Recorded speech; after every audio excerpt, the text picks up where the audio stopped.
Alright guys, so here's a new Heil running.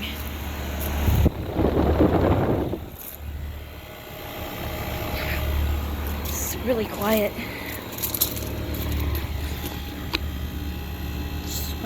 It's pretty hot, so it's working good. It's from 2023 and it's a 1.5 ton.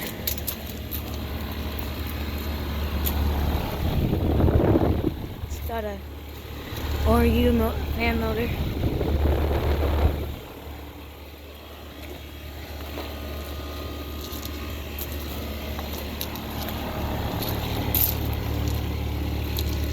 They got the wiring covered up.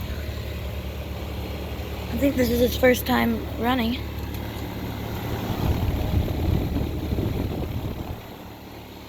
Alright, just a quick little video. Over and out.